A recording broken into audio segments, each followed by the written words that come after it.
we're right on time. Good morning. My name is Frank Brunner, and I am the president of the Florida Association of Crime Stoppers. And on behalf of our 26 chapters from around the state of Florida, we want to welcome and thank everyone for being here today. First and foremost, I'd like to thank Sheriff Chronister for allowing us to use this wonderful facility and to meet here today. We'll be hearing from him shortly. Also, I want to thank all of our VIP and dignitaries who are representing our partner agencies that are here today. And thank you all to the media who are in attendance today. Today, we're pleased to announce a special initiative which hasn't been done here in the state of Florida statewide in about 15 years, but it's something that we know it works. Attorney General Ashley Moody has made violent crime and the solving of unsolved cold case homicides a priority, or one of her top priorities here in the state. And the Florida Association of Crime Stoppers felt that this was the right time to create and distribute another deck of cold case homicide playing cards into Florida's jails and prisons, and certainly we will also have them available online in some other media form as well. This effort is thanks to a partnership between the Florida Association of Crime Stoppers, the Attorney General Ashley Moody and her staff, the Florida Sheriff's Association, and the Florida Department of Corrections. I'm going to introduce each one of our representatives of each of the partner agencies to come and speak about their role and the reasons for participating and supporting this partnership. So at this time, without any further ado, please welcome to the stage Attorney General Ashley Moody. Well, thank you and good morning. We appreciate all our friends in the media for being here to shine a light on this important project. As you know, cases that have gone cold, meaning there are not leads to follow up on or we've stopped receiving information on those, are some of the hardest to solve. And according to the Cold Case Project, in Florida there are approximately 20,000 unsolved homicides. And these 20,000 cases don't just represent those victims, they represent the families of all of those who are still craving and yearning for justice in their families' cases. As Attorney General, since taking office, we have done numerous things to try and enlist the help of the public and follow up and solve cold cases, especially where there are resource constraints. And so the first thing we did was modernize how we are seeking the public's input for tips. So we had dozens of different Crime Stopper numbers across the state of Florida, and we streamlined that into one reporting line, Star Tips. So you can be anywhere in the state, really in the nation, call Star Tips to report information on crime. Easy to remember. We also launched an app for Crime Stoppers, in which it makes it very easy for the public to stay engaged and report information. We then drastically increased our reward money for anonymous tips, nearly doubling the amount for tips on unsolved homicides. And finally, and more recently, we launched a cold case investigation unit in which our office can help with resource-constrained local agencies like police departments, even sheriff's offices that may need help on following up on leads to solve these cases. These are great initiatives, but we're not stopping there.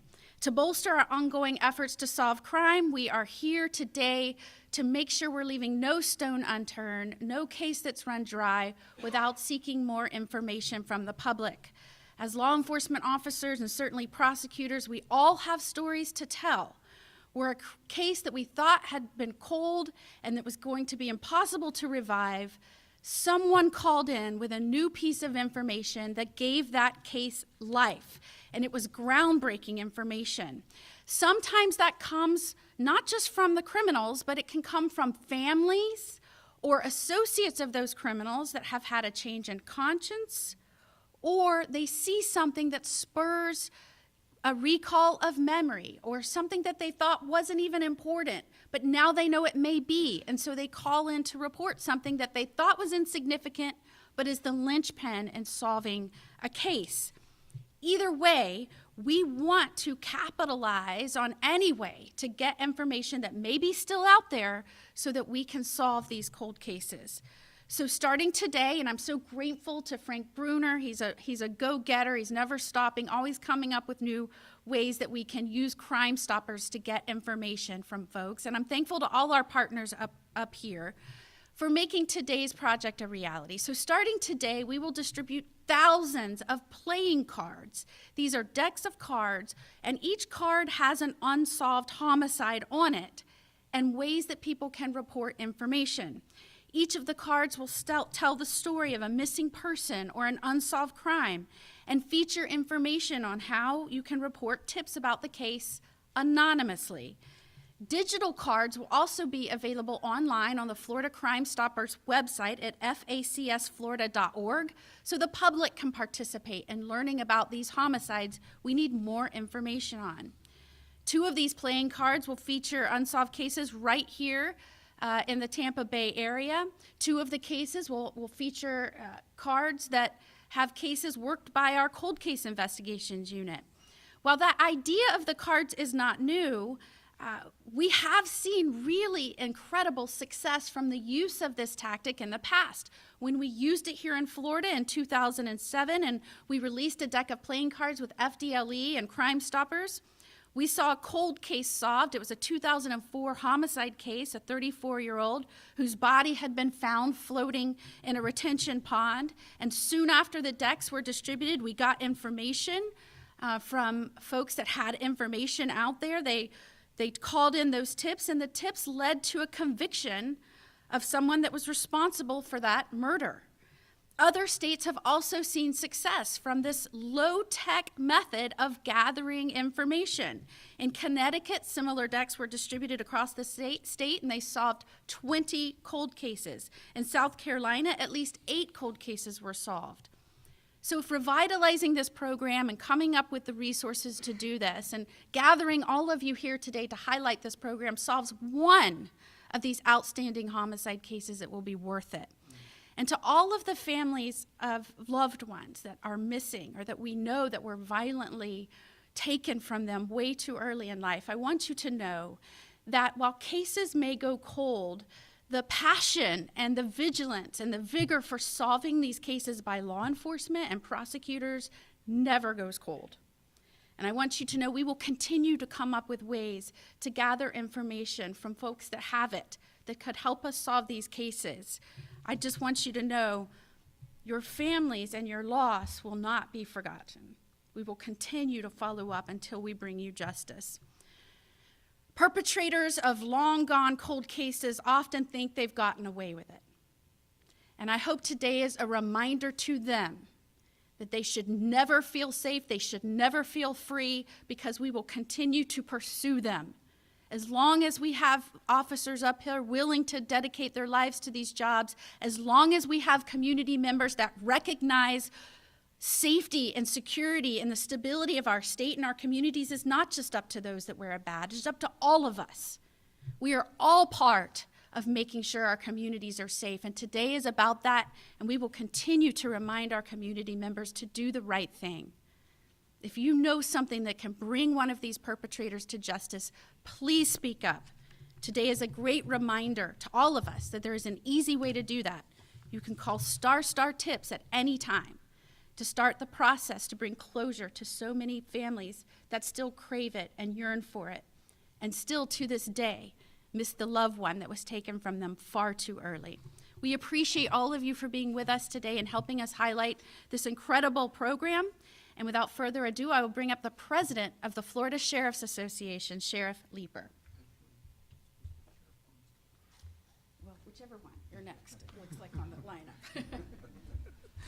lineup. Good morning, everyone. Appreciate you being here. I'm Nassau County Sheriff Bill Leeper, the current Florida Sheriff's Association president, and appreciate you joining us here today. I first want to thank Sheriff Chad Chronister for allowing me to come into his county to speak about this very important partnership with Crime Stoppers. I was sworn in as president about 10 months ago right here in Tampa at the FSA summer conference, so it's great to be back. General Moody, good to see you, the greatest Attorney General in the country. We are gathered here to discuss an impactful collaboration that will significantly help our ongoing efforts to solve cold case homicides across the state of Florida. This initiative combines the power of community engagement with the support of our law enforcement agencies, creating a unique approach to bring closure to families and justice to victims. Through the generous support of grants, including the Crime Stoppers Trust Fund and the Florida Sheriff's Association Criminal Apprehension Assistance Program, we are embarking on a groundbreaking project. We're producing and issuing decks of cold case homicide playing cards to county jails and correctional facilities throughout Florida. Each card in the deck features information about an unsolved homicide, turning a common recreational item into a powerful tool for justice. The FSA's Criminal Apprehension Assistance Program was designed with a clear objective to assist sheriff's offices in investigating violent crimes, heinous acts, and high-profile cases where leads are limited. In these situations, rapid identification and apprehension of offenders are critical due to the seriousness of these crimes. This program's mission aligns perfectly with our Cold Case initiative, focusing resources where they are most needed. Our goal is simple, yet powerful: to encourage individuals, particularly those currently incarcerated, to come forward with any information they may have regarding these cold cases. We believe that within our correctional facilities, there are people who hold crucial pieces of information. By placing these playing cards in their hands, we aim to spark conversations, jog memories, and generate leads that could finally break open cases that have remained unsolved for years. We understand the hesitation some may feel in coming forward. That's why we've ensured that inmates will have access to anonymous platforms to provide tips. This anonymity is crucial as it protects informants and encourages more people to share what they know without fear of retribution. This isn't just a hopeful experiment, it's a proven concept. And my friend Hillsborough County Sheriff Chad Chronister will come up here in just a second. We are immensely honored to partner with Crime Stoppers on this initiative. Together, we are turning playing cards into a catalyst for justice. Each card represents a life lost, a family in mourning, and a community seeking answers. By placing these cards in correctional facilities, we're not just distributing games, we're distributing hope. Every cold case solved brings closure to families, takes dangerous individuals off our streets, and sends a clear message. In Florida, justice may be delayed, but it will not be denied. We are committed to making meaningful impact in this pursuit of justice, one playing card at a time. Wouldn't it be nice if a family got closure from the loss of a loved one by a simple playing card? Wouldn't that be great? It's now my honor to call up Hillsborough County Sheriff Chad Chronister. Good morning, everyone. Sheriff Leeper, thank you. It's a pleasure having you here. Thank you for your selfless service over the past years. The Florida Sheriff's Association president. No, it's a huge undertaking, and you've done an amazing job. To she is like a sheriff. To Attorney General Moody, it's always a pleasure to welcome you here at the Sheriff's Office. You continue to be innovative and resourceful, and your forward-thinking, outside-of-the-box resources that you provide Florida law enforcement continues to allow us to keep our Florida community safe. Thank you, ma'am. Want to recognize our state attorney here in Tampa Bay. State Attorney Susie Lopez. Susie, thank you for being such a tremendous partner. You are certainly responsible for helping us keep law and order and have such a successful crime rate as we do here in Hillsborough County. Thank you. Great to see you this morning. Crime Stoppers. What a tremendous resource for law enforcement. We all know that knowledge is power. And General Moody said it. It doesn't matter if you think it's a small tidbit of information or it's something huge. Either any type of information can help break a case and solve these crimes. There's a lot of reasons why people call Crime Stoppers. It could be revenge. It could be a relationship is soured. It could be we're not as close as we used to be. And it can come down to simple economics. This is what the reward is, and I want that financial reward. regardless of the circumstance. The financial reward that Crime Stoppers raises and provides individuals who are willing to be courageous and come out and say, I'm going to do the right thing, is always the incentive. It's always going to be the incentive for people to make that great leap and go online, make a phone call, again, whatever which way you choose, to contact Crime Stoppers to provide information.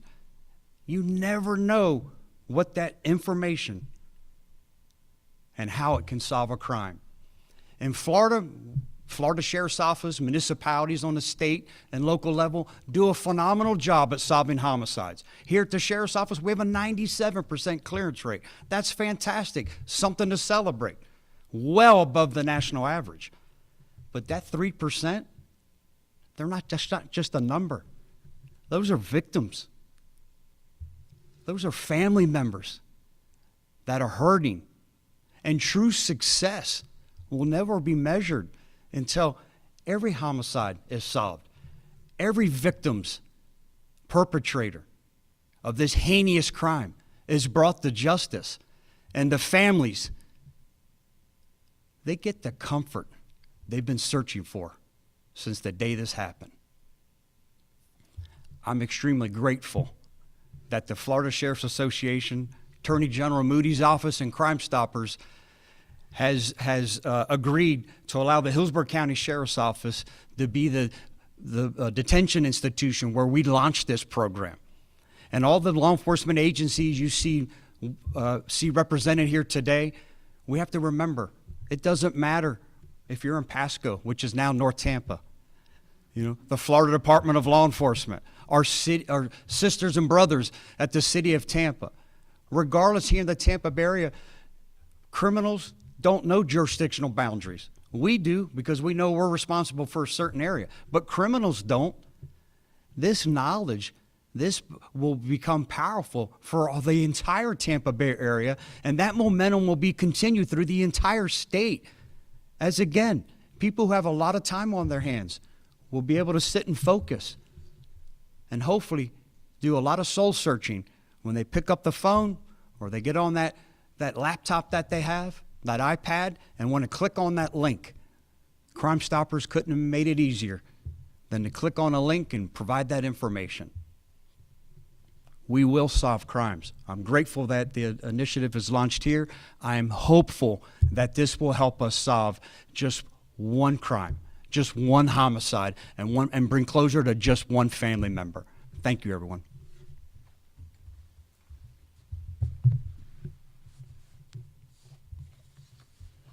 Good morning. My name is Joe Winkler, and I am the Assistant Secretary of Community Corrections with the Florida Department of Corrections. On behalf of Secretary Ricky Dixon, I would like to thank the Florida Association of Crime Stoppers for partnering with the Florida Department of Corrections during this important initiative. It's already proven to be beneficial with previous editions where there were cases that were solved, cold cases. One of them involved a person named James Foote, a 53-year-old man who was murdered because of a call from an inmate that was housed at Columbia Correctional Institution. There was information that was provided to authorities that helped solve this case that led to an arrest and conviction of an individual who served a prison sentence with the Florida Department of Corrections. Another incident occurred when there was a person named Ingrid Lugo that was featured on the Six of Spades. An inmate at Cross City Correctional Institute notified the local Crime Stoppers about the whereabouts or the information about this person. As a result, there was an arrest and conviction, and currently the inmate is serving a life sentence in the Florida Department of Corrections.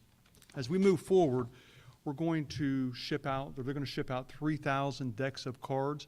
We're going to put them into 49 state correctional institutions across the state. We're going to put them in the visiting parks. We're going to put them in the dorms. We're also going to take it a step further. We're going to work with Crime Stoppers and use the digital format to put that in 146 probation offices throughout the state.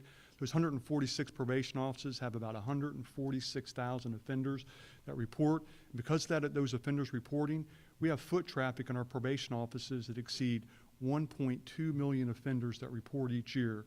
Couple that with the 86,000 inmates we have across the state, we're sure that we're going to get a lot of exposure with these cold case playing cards. It's really important because behind each one of these cards, there's a victim. Behind each one of these cards, there's a family member out there that wants answers to their loved ones. And behind every playing card, there's somebody out there that has information that can help solve a cold case. With that being said, I'm going to start by the same way I finished, that is by thanking the Florida Association of Crime Stoppers and the Florida Department of Corrections. Our mission is two-pronged. That is to protect the public, but also to help reduce victimization. And through this initiative, we're sure to do both. But even more importantly, through this initiative, we're going to show the citizens of the state of Florida that we've all got an ace in the hole. Thank you.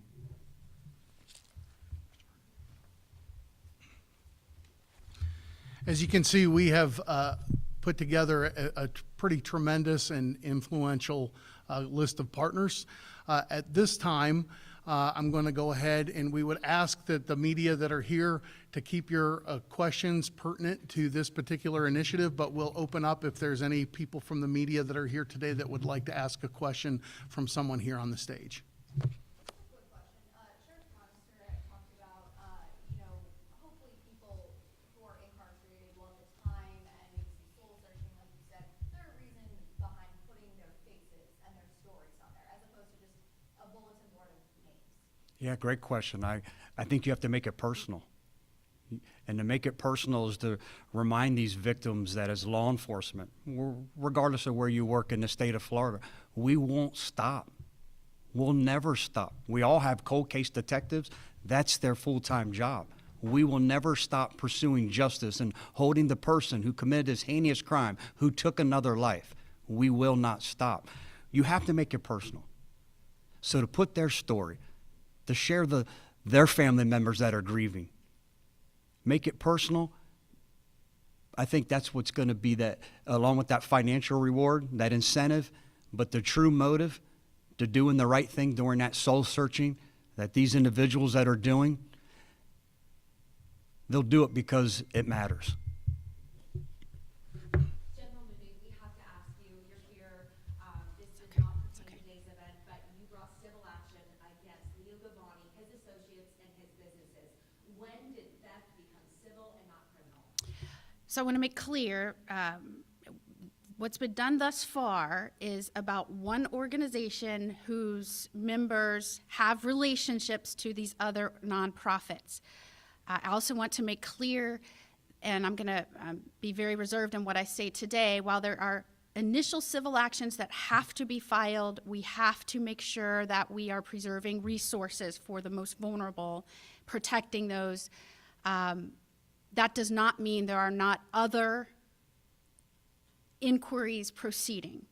And so let me go back to the Attorney General's office has filed civil action to make sure that we're doing what we need to do preliminarily to make sure we're preserving and protecting resources to our most vulnerable, making sure organizations that hold themselves out to be nonprofits on behalf of those are held accountable within that arena. That does not mean there are not other matters proceeding. What would you say to those vulnerable families? I would say know that there are those throughout this state that want to make sure that we are protecting the most vulnerable and that those that would take advantage of them need to be held accountable. And it is every intention of those agencies that have that information to do that. Any other questions?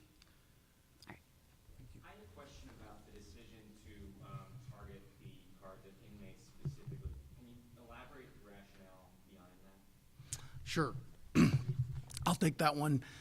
Number one is we know that this is something that works.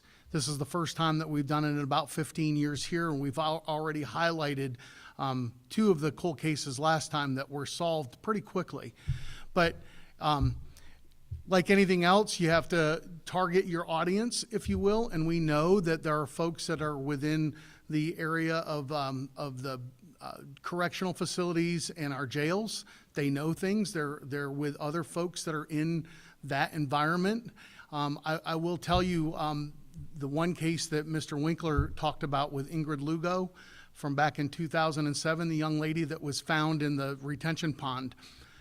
That was solved because there was the gentleman who is now serving a life sentence was in the jail bragging about how he tricked the cops. He was a person of interest. That was one of the reasons why that cold case was highlighted. But we could not break, or the law enforcement could not break his alibi and put him at the scene.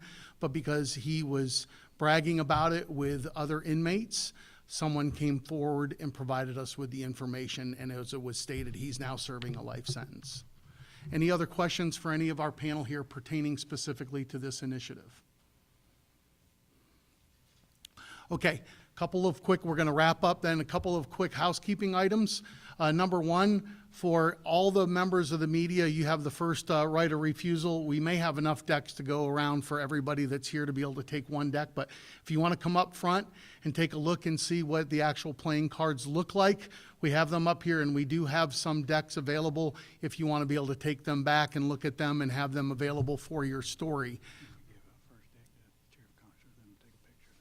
Yes. So, and as a matter of fact, since Sheriff Chronister is going to be the first one officially receiving his allocation, I know he'd be happy to pose with some decks of cards as well. You can thank your partner over here for. That's my buddy from the FBI Academy. Yeah. So, but one of the things that we do want to highlight that's maybe a little bit of a departure, we do have family members of the victims of 3 local cases that are highlighted here. You can see in the back of the room and up front, we have 3 playing cards that are actually in the deck of homicides that have gone cold and that we're trying to solve. And we actually have, again, members of the immediate family that would be available for you in the back of the room. We have 2 stations set up, 2 for the Hillsborough County and then 1 in the back there for Pasco. You'll be able to speak to them about what this initiative means to them, as well as there's some local law enforcement that are actually working those cases, so that there's an opportunity for you to bring it home here at the local level. If there's not any other questions at this time, again, we want to thank everyone for attending. Again, thank you to all of our members of this initiative here that took time out of their schedule to be here. At this time, we're going to go ahead and recess. Thank you.